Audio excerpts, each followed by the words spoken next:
Evening তো কেনেকুৱা গ'ল আজি নিফটি এক্সপায়াৰী সকলোৰে কি হ'ল সেইখিনি আলোচনা কৰিম আৰু লগতে অহা কাইলৈ কাৰণে শুকুৰবাৰে যিহেতু কেনেকুৱা ধৰণৰ আমি মাৰ্কেটখন লৈ পেলাই প্লেন কৰিব পাৰোঁ নিফটি আৰু বেংক নিফটিক লৈ পেলাই চ' সেইখিনিও ইয়াতে আজি ভিডিঅ'টোতে আলোচনা কৰি ল'ম কিন্তু তাৰ আগতে মই এটা কথা কওঁ যে মই কোনো ধৰণৰ সেবি ৰেজিষ্টাৰ্ড এডভাইজাৰ নহয় বা তেনেকুৱা কোনো ধৰণৰ ৰেজিষ্ট্ৰেশ্যন মোৰ নাই আৰু এইটো মোৰ যিহেতু প্ৰাইভেট চেনেল হয় আৰু মই ইয়াত যিখিনি এক্সপিৰিয়েঞ্চ মোৰ ট্ৰেডিঙত আছে মই সেইখিনিহে সেইখিনিৰ ওপৰত বেছ কৰি পেলাইহে মই গোটেই বস্তুখিনি বনাইছোঁ চ' আপোনালোকে মোৰ ভিডিঅ' চাই পেলাই কিবা আপোনালোকে ট্ৰেড ল'ব সেইটো আচলতে মই বিচৰা নাই আপোনালোকে নিজে ডিচিশ্যন ল'ব ট্ৰেড লোৱা ক্ষেত্ৰত সেইটোহে আচলতে শুদ্ধ ইয়াত মই অকল মোৰ পাৰ্চনেল যিটো মোৰ ভিউ আচলতে সেইটোহে মই শ্বেয়াৰ কৰিছোঁ মোৰ প্ৰাইভেট চেনেল যিহেতু এতিয়া কালি আমি আলোচনা কৰিছিলোঁ যে আমাৰ কাৰণে ইম্পৰ্টেণ্ট এটা লেভেল আছিলে সেইটো হৈ গ'ল 25,250 আৰু মাৰ্কেটখন ওপৰলৈ যোৱা চান্স আছিলে 25,250 ওপৰতহে আচলতে আৰু 25,250 যদিহে কেনেবাকৈ ছাষ্টেইন হ'লহেঁতেন তেতিয়াহে হয়তো ই 320 360 এইবিলাক লেভেলৰ কাৰণে আচলতে নিফটি গ'লহেঁতেন বা যোৱাৰ সম্ভাৱনা আছিলে আচলতে কালি ভিডিঅ'টোত মই কৈছোঁ সেইটো কথা আশাও কৰিছিলোঁ কাৰণ আজি যিহেতু নিফটি এক্সপায়াৰী আছিলে যদি ভাল মুভমেণ্ট এটা দি দিয়ে 300-400লৈকে যোৱাটো আচলতে নিফটিৰ কাৰণেও একো ডাঙৰ কথা নাছিলে আচলতে কিন্তু দুৰ্ভাগ্যবশত আজি গেপ আপ অপেনিং হ'ল ঠিকে আছে মই যিহেতু কালি এটা কল কেৰি ফৰৱাৰ্ড কৰি লৈ গৈছিলোঁ আপোনালোকক জনাইছিলোঁৱে চ' তাত আজি মই প্ৰায় 58-60 পইণ্ট মান মোৰ প্ৰফিট পালোঁ ৰাতিপুৱাই অপেন হওঁতে ক্ল'জ কৰি দিছোঁ চ' যিটো পজিটিভ ষ্টাৰ্ট আচলতে আজি গেপ আপ হিচাপে দিছিলে আৰু 250 ওপৰতে ই অপেনিং কৰিছিলে কিন্তু ছাষ্টেইন নহ'লে সেইটো ধৰিবই নোৱাৰিলে প্ৰথমডাল কেণ্ডেলতে যি তললৈ অহা ষ্টাৰ্ট কৰিলে ই লাহে লাহে তললৈ আহি থাকিলে আচলতে 25,200ৰ ইম্পৰ্টেণ্ট লেভেল আছিলে সেইটো ব্ৰেক কৰি দিলে আৰু তাৰ তলত আচলতে 25,160 এটা লেভেল আছিলে সেই লেভেলটোতে ছাপৰ্ট লৈ পেলাই গোটেই দিনটো থাকিলে আৰু থাকি পেলাই শেষৰ ফালে আচলতে 25,160 লেভেলটো ভাঙি দিলে চ' ভাঙি পেলাই 25,145 ক্লজিং যিটো আমি পাইছোঁ আচলতে নিফটি চ' পজিটিভ বুলিতো ক'ব নোৱাৰোঁ কিন্তু হ'লেও যিহেতু 25,000 ওপৰতে মাৰ্কেটখন আজিৰ ডেটত আছে চ' নিগেটিভনো কি বুলি ক'ব মুভমেণ্ট একেবাৰে নাই একো বিশেষ মুভমেণ্ট নাই আজি এই মুভমেণ্টটোত আজিৰ দিনটোত সম্পূৰ্ণ চাইডৱেজ আছিলে মাৰ্কেট নিফটি বেংকো চাইডৱেজ আছিলে নিফটিও সম্পূৰ্ণ চাইডৱেজ আছিলে চ' কোনোবাই যে আজিৰ দিনটোত অপশ্যন বায়াৰ হিচাপে যে প্ৰফিট কৰিব পাৰিছে সেইটো আচলতে মনে নকয় মই নিজেও প্ৰায় আজি এটা এক্সপেৰিমেণ্ট কৰিবলৈ গৈছিলোঁ মই 1 মিনিটত মই স্কেল্পিং ট্ৰেড কৰিবলৈ ট্ৰাই কৰিছিলোঁ প্ৰায় 10 পইণ্টৰ SL ৰাখি পেলাই কিন্তু যি বুজিলোঁ মানে সেইটো হিচাপত চাইডৱেজ মাৰ্কেটত যদি স্কেল্পিং কৰা হয় মানে আপুনি খুব বেছিটো বেছি 15 পইণ্ট আশা কৰিব পাৰি 10-12-15 পইণ্ট আশা কৰি পেলাই যদি ট্ৰেড কৰা হয় তেতিয়াহ'লে বেলেগ কথা কিন্তু আদাৰৱাইজ কি হৈছে আজি মোৰ 90% ট্ৰেডতে মানে প্ৰথমতে সেই 10-15-12 পইণ্ট পাই যাওঁ কিন্তু পিছত যিহেতু মোৰ চিষ্টেমত SL লাগি থাকে ঘূৰি আহি পেলাই সেই SLটো হিট হৈ যায় আচলতে চ' 4-5টামান আজি মোৰ SLয়ে গৈছে কিন্তু সেয়া 5 পইণ্ট 10 পইণ্ট এনেকুৱাই মই ৰাখি পেলাই আচলতে কি বুলি কয় এক্সপেৰিমেণ্ট পাৰ্পাছত মানে কৰিছিলোঁ ধৰি লওক এই হেমাৰকেইটাও আজি ধৰি লওক অলমষ্ট ফেইলেই হৈছে যিডাল হেমাৰ পাইছিলোঁ ৰাতিপুৱাই 9:40ত এডালো মই এণ্ট্ৰি লৈছিলোঁ ধৰি লওক ফেইল হ'ল এই 2 নম্বৰডাল হেমাৰ 10:10ত সেইডালতো এণ্ট্ৰি লৈছিলোঁ সেইডালতো SL গ'ল তাৰপিছত আৰু তেনেকৈ মুঠতে 1 মিনিটত যিহেতু মই উলিয়াই লৈছিলোঁ চাৰ্টখন কেইবাটা পইণ্টতো মানে 4-5টা SL ধুনীয়াকৈ গুচি গৈছে এতিয়া আজি 5 মিনিটৰ টাইম ফ্ৰেমত যদি চাওঁ মই ব্লেক কালাৰে মেনশ্যনো কৰিছোঁ এইটো এটা চেনেল হিচাপে মানে ধুনীয়াকৈ বনি আছে এডাল চেনেলৰ ভিতৰত আচলতে ট্ৰেড কৰা নিফটিক দেখিছোঁ চ' এই চেনেলটোৰ আপছাইডত আচলতে মাৰ্কেটখন আজিৰ ডেটত আছে আৰু এই চেনেলটোৰ ডাউন ছাইড আমি অলমষ্ট 25,050 বা 25,000ৰ আশে পাশে আছে চ' সেইটো কাৰণে আমাৰ কাৰণে কাইলৈ দিনটোত ইম্পৰ্টেণ্ট হৈ যাব 25,100ৰ লেভেলটো কিবা কাৰণত যদি 25,100 এই লেভেলটো কাইলৈ নিফটিয়ে ধৰি ৰাখিব নোৱাৰে, ব্ৰেক কৰি দিয়ে, তেতিয়াহ'লে আমি হয়তো 25,000 লেভেল দেখা পাই যাম বা 25,000 ফালে মাৰ্কেটখন অহা আমি দেখিবলৈ পাব পাৰো। এতিয়া 25,000 হৈ গ'ল এটা ষ্ট্ৰং ৰাউণ্ড লেভেল। চ' যথেষ্ট বায়াৰ 25,000 লেভেলত আছে আৰু সেইটো কাৰণে হয়তো এনেকুৱা হ'ব পাৰে যদিহে 25,100 ব্ৰেক কৰি পেলাই নিফটি 25,000 ফাললৈ আহে, তো ডেফিনেটলি এই বায়াৰসকলে প্ৰথমবাৰ হয়তো মাৰ্কেটখনক বচাবলৈ চেষ্টা কৰিব আৰু চেষ্টা কৰিলে ই পুনৰ হয়তো 25,000 পৰা ওপৰলৈ যাবলৈ চেষ্টা কৰিব পাৰে। চ' সেইটো কাৰণে যদিহে ডাউন চাইডে কাইলৈ আমি মাৰ্কেটখন অহাটো প্লেন কৰোঁ, তেতিয়াহ'লে মিনিমাম আচলতে মই ভাবোঁ 24,970 যদি ব্ৰেক হৈ যায়, তেতিয়াহ'লে আমি মাৰ্কেটখনক 24,920 আৰু 24,850 এই দুটা লেভেলৰ কাৰণে আচলতে অহা দেখিবলৈ পাব পাৰোঁ। কিন্তু এটা বস্তু চাব, 24,850 এটা ডাঙৰ ছাপোৰ্ট লেভেলো হয় নিফটিৰ কাৰণে। চ' যদিহে কোনোবাই পুট লৈ পেলাই প্লেন কৰে বা যদিহে কোনোবাই ডাউন চাইডে কোনোবাই প্লেন কৰে, তেতিয়াহ'লে ছাপোৰ্ট ক'ত ক'ত আছে মই মাৰ্কিং কৰি ৰাখিছোঁ। এই ছাপোৰ্টখিনি আচলতে চেক কৰি ৰাখিব, যাতে মানে এনেকুৱা নহওক যে ছাপোৰ্ট লেভেলত আহি পেলাই নিফটিয়ে পুনৰ এডাল ডাঙৰ গ্ৰীণ কালাৰ কেণ্ডেল বনাই দিলে আৰু আপুনি যিটো প্ৰফিট লৈ আছিলে বা পাই আছিলে সেইটো একেচোতে মাইনাছ বা ৰেড হৈ গুচি গ'ল। চ' সেই বস্তুখিনি চাব। এতিয়া কাইলৈ অপেনিং কেনেকুৱা হয় সেইটোৰ ওপৰতো ডিপেণ্ড কৰিব আপচাইডৰ মুভমেণ্টৰ কাৰণে। এতিয়া কেনেবাকৈ যদি কাইলৈ নিফটিয়ে বোলে গেপ আপে অপেনিং হ'ল, 25,200 আশে পাশে অপেনিং হৈ পেলাই যদি পুনৰ তললৈ আহি পেলাই 25,150 বা 160 লেভেলত যদি ছাপোৰ্ট লয় আৰু ছাপোৰ্ট লৈ পেলাই যদি ওপৰলৈ যাবলৈ চেষ্টা কৰে, তেতিয়াহ'লে আচলতে আমি 25,250 লৈকে মাৰ্কেটখন যাবলৈ চেষ্টা কৰা দেখিবলৈ পাব পাৰোঁ, যদিহে মোটামুটি মিনিমাম বুলিছ মোমেণ্টাম এটা থাকে। আৰু 25,250 ব্ৰেক কৰি ছাষ্টেইন হ'লেহে আচলতে 25,320 360 ফালে মাৰ্কেটখন যাবলৈ চেষ্টা কৰিব আচলতে, কাৰণ তাৰ আগত নকৰে। 25,200 250 যথেষ্ট কল ৰাইটাৰ আছে আৰু তেওঁলোকে মাৰ্কেটখনক আচলতে তললৈ লৈ আহিবলৈ চেষ্টা কৰিব। চ' ফ্লেট অপেনিং যদি হয়, ফ্লেট অপেনিং হৈ পেলাই যদি 25,200 ব্ৰেক কৰে, তেতিয়াহ'লে 250 আৰু 320 ফালে যাবলৈ হয়তো মাৰ্কেটখনে চেষ্টা কৰিব পাৰে। চ' সেইটো কাৰণে এই বস্তুখিনি চাই পেলাইহে ট্ৰেডিং বা ট্ৰেড কৰোঁতে প্লেন কৰি ল'ব।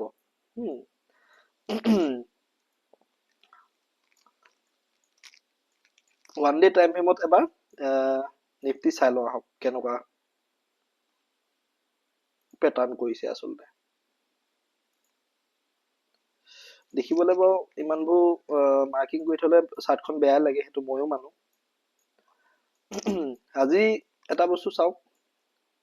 কালি যিডাল গ্ৰীণ কালাৰ কেণ্ডেল বনাইছিলে তাৰ আচলতে তলতে আজি ক্লজিং দিছে। মই কালি কৈছিলোঁ ওৱান ডে যিটো মই কালি ওৱান ডে চাৰ্টখনত যিটো কৈছিলোঁ যে যিহেতু অলমষ্ট আমাৰ RSI আচলতে তললৈ আহিবলৈ ষ্টাৰ্ট কৰা দেখিবলৈ পাইছিলোঁ আমি। চ' এনেকুৱাও হয়তো হ'ব পাৰে যে ছাপোৰ্ট লোৱা দেখিবলৈ পাব পাৰোঁ। চ' সেইটো কাৰণে আজি অপেনিং আচলতে আমাৰ পজিটিভে হৈছিলে, কিন্তু মাৰ্কেটখনে ধৰি ৰাখিব নোৱাৰিলে। যিটো অপেনিং হৈছিলে সেইটো ধৰি ৰাখিব নোৱাৰিলে, যিহেতু চেলিঙৰ প্ৰেছাৰ আছিলে আৰু এফালে এক্সপাইৰী। চ' সেইটো কাৰণে মাৰ্কেটখন আচলতে তললৈ আহি কালিতকৈ আচলতে তলত ক্লজিং দিলে। কিন্তু হ'লেও 25,000 লেভেলটো আমাৰ কাৰণে এতিয়াও যথেষ্ট ইম্পৰ্টেণ্ট হৈছে। 100 আৰু 25,000 এই দুটা লেভেল যদি কিবা কাৰণত যেতিয়ালৈকে নিফটিয়ে ধৰি ৰাখিছে, এতিয়াও আমি আশা কৰিব পাৰোঁ যে হয়তো ই পুনৰ আপচাইডে মুভমেণ্ট দিব পাৰে।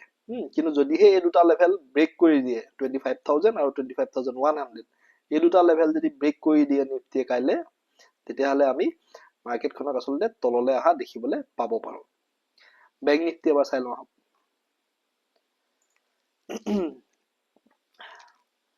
ওৱান ডে টাইম ফ্ৰেমতো যদি বেংক নিফটি চাওঁ, তেতিয়াহ'লে কালিও এডাল ডজি কেণ্ডেল বনাইছিলে আৰু আজিও অলমষ্ট ৰঙা কালাৰতে এডাল ডজি কেণ্ডেল বনাই দিলে। কিন্তু RSI যদি চাওঁ তেতিয়াহ'লে 56 মানে 50 ছাপোৰ্ট লোৱাৰ সম্ভাৱনা আজিও আছে আচলতে বা কাইলৈ কাৰণেও আছে সো এতিয়াও আচলতে ডজি বনাই দিয়াৰ লগে লগে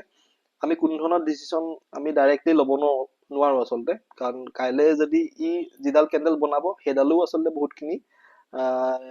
আমাক ক'ব পাৰিব যে কেনেকুৱা ধৰণৰ মুভমেন্ট আমি আহিবলগীয়া দিনকেইটাত আচলতে পাব পাৰো যদিহে কাইলৈ ডজিডালৰ তলত কেন্ডেল ক্লোজ কৰি দিয়ে বেংক নিফটিয়ে তেতিয়াহ'লে আমি হয়তো আহিবলগীয়া দিনকেইটাত আমি বেংক নিফটি তললৈ অহা দেখিবলৈ পাব পাৰো আৰু নহৈ পেলাই যদি কাইলৈ পুনৰ বোলে এই ডজিডালৰ ওপৰত গ্ৰীণ কালাৰ এডাল কেন্ডেল ক্লোজ কৰি দিলে তেতিয়াহ'লে হয়তো বেংক নিফটিক আমি পুনৰ ধৰি লওক প্ৰিভিয়াছ যিটো তাৰ হাই আছিলে সেইফালে যোৱা দেখিবলৈ পাব পাৰো কিন্তু এনেই মুভমেন্ট হিচাপে চাবলৈ গ'লে আজি বেংক নিফটিটো ইমান তেনেকুৱা ধৰণৰ কোনো মুভমেন্ট নাছিলে আচলতে মই ট্ৰেড লোৱা নাছিলো বেংক নিফটিত কিন্তু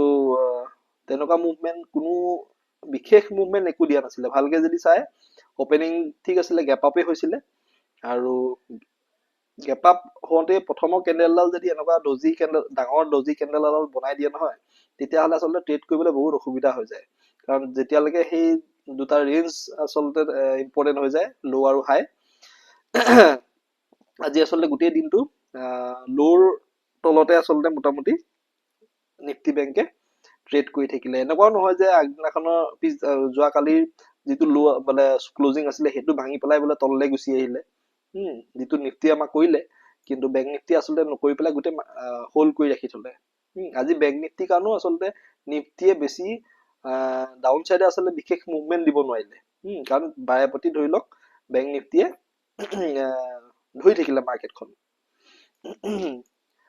HDFC বেংক পজিটিভ থাকিলে আচলতে সেইটো এটা কাৰণ ICICI কিন্তু বিশেষ তেনেকুৱা দিনটোত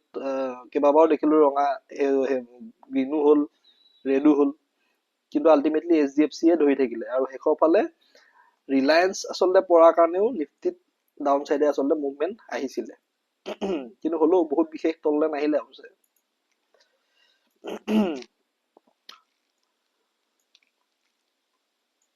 এতিয়া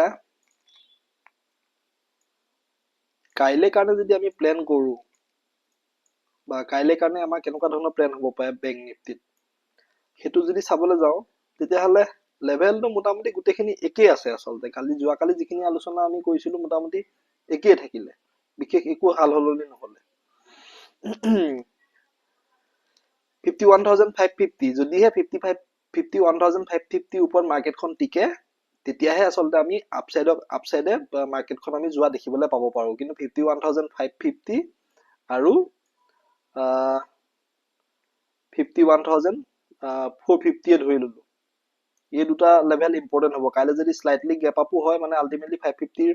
আশে-পাশে হয়তো ওপেনিং হ'ব পাৰে ওপেনিং হোৱাৰ পিছত আচলতে কেনেকুৱা ধৰণৰ মুভমেন্ট দিছে হেতু আমাৰ কাৰণে ইম্পৰ্টেন্ট হ'ব যদিহে 450 ব্ৰেক কৰি দিয়ে তেতিয়াহ'লে হয়তো বেংক নিফটি 51350 আৰু 51250 ফালে অহা আমি দেখিবলৈ পাব পাৰো কিন্তু 51250 টো আমাৰ কিন্তু যথেষ্ট ইম্পৰ্টেন্ট লেভেল আগতেও কেইবাবাৰো সাপোৰ্ট দি আছে কিন্তু কেনেবাকে যদি 51250 কাইলে ভাঙি দিয়ে তেতিয়াহ'লে আমি ডাইৰেক্ট 51000 ৰ ফালে বেংক নিফটি অহা দেখিবলৈ পাব পাৰো আৰু 51000 যদি ব্ৰেক কৰি দিয়ে তেতিয়াহ'লে 50880 বা 850 এটো লেভেলত গৈ সাপোৰ্ট লব পাৰে বেংক নিফটিয়ে আপসাইডে মুভমেন্ট দিবলৈ হলে এটা বস্তু সিও হৈ থাকক 51550 এটো যেতিয়ালৈকে ভাঙি পেলাই বেংক নিফটি সাস্টেইন নহয় তেতিয়ালৈকে আমি মাৰ্কেটখনক আচলতে ওপৰলৈ যোৱা নেদেখো যদি কেনেবাকে ওপৰলৈ যায় 550 ব্ৰেক কৰি পেলাই তেতিয়াহ'লে 51550 ওপৰত যদি মাৰ্কেটখন টিকি যায় তেতিয়াহ'লে আমি 51640 আৰু 51760 এই দুটা লেভেলৰ ফালেও মাৰ্কেটখন আচলতে যোৱা দেখিবলৈ পাব পাৰো যদিহে 550 ওপৰত মাৰ্কেট কাইলে টিকি যায় প্ৰথম টিকিব লাগিব তাৰ পিছত যদি মুভমেন্ট দিয়ে তেতিয়াহে এই দুটা ফাললে যোৱা আমি হয়তো দেখিবলৈ পাব পাৰো আজি যদি কোনোবাই বেংক নিফটি ট্ৰেড কৰিছিলে তেতিয়াহ'লে ডাউন সাইডে যদি কোনোবাই ট্ৰেড কৰিছিলে প্ৰথমৰ মোটামুটি 1-1.5 ঘণ্টাত হয়তো মুভমেণ্ট পাইছে, তাৰপিছত কিন্তু বিশেষ তেনেকুৱা মুভমেণ্ট বেংক নিফটিও কেউ দিয়া নাই আচলতে। গোটেই দিনটো একদম একেটা ৰেঞ্জতে থাকি গ'ল নিফটি নিচিনাকে। চ' যি কি নহওক লাগিলে অপশ্যন ট্ৰেডিং যিহেতু যথেষ্ট ৰিস্কি জানেই, আৰু জানি শুনি পেলাই যিহেতু আপুনি বা মই ট্ৰেড কৰোঁ, চ' সেইটো কাৰণে আমি আচলতে নিজে এলাৰ্ট হৈ থাকিব লাগে। আৰু SL বহুতৰ কথা আহি যায়, কিন্তু SL মই যিমান সম্ভৱ হয় আচলতে চিষ্টেমত আগৰ পৰাই ৰাখি দিব লাগে দি পেলাই। এটলিষ্ট মানে তেতিয়া বহুত বেছি ধৰি লওক বোলে মুভমেণ্ট ডাঙৰ আপুনি গম নোপোৱাকৈ মুভমেণ্ট এটা ঘপককৈ দি দিলে, তেনেকুৱাত এটলিষ্ট মানে 95% চান্স থাকে যে এটলিষ্ট মানে ষ্টপ লছটোৱে আপোনাৰ কেপিটেলখিনি বচাই দিব। আৰু মোৰ লগতো হৈছে তেনেকুৱা যে ষ্টপ লছ নলগাই পেলাই মই ট্ৰেড কৰা, মোৰ এগেইনষ্টত ট্ৰেড গুচি গৈছে, মই ধৰি লওক ক্ল'জ কৰা আগতেই যথেষ্ট নামি গুচি গৈছে। বোলে কথা এটা কৈছোঁ, মই ষ্টপ লছ ভাবি থৈছোঁ বোলে 20 পইণ্টৰ, কিন্তু মাৰ্কেট ঘপককৈ বোলে 50 পইণ্ট মান নামি গুচি গ'ল। এতিয়া মোৰ মনত এনেকুৱা ভাৱ আহে, মানে এইটো চাইকলজি এটা মানে পাৰ্ট হয়। মই ভাবোঁ যে মাৰ্কেটখন অকণমান অলপ আহিলেহে মই মানে ধৰি লওক SL লৈ ল'ম, বা অলপ আহক, সেই অলপ আহককে ভাবি থাকোঁতে মাৰ্কেটখন আচলতে আৰু তললৈ গৈ থাকে। চ' তেনেকুৱা হয় আচলতে। সেইটো কাৰণে যিমান সম্ভৱ SL আচলতে আমি চিষ্টেমত লগাই ৰখাটোৱে দৰকাৰী। যদিও SL হাণ্টিং চাণ্টিং কিবা এনেকুৱা বহুত কথা আহে, হ'বও পাৰে, মই নাজানো সেইটো, কিন্তু হয় আজিৰ দিনটোতো মোৰ 4-5টা SL গুচি গৈছে, কিন্তু চাবলৈ গ'লে SL যোৱাৰ পিছতো মাৰ্কেট মোৰ ডাইৰেকশ্যনতে গৈছে আচলতে পিছত। কিন্তু সেইটো নিজৰ কেলকুলেশ্যন আৰু নিজৰ লাকৰ ওপৰত কথা আচলতে। যিটো সময়ত ল'ব লাগে আচলতে সেইটো সময়তকে যদি অকণমানো 19-20 হয় আচলতে অপশ্যন বাইং কৰোঁতে আচলতে আমাৰ, চ'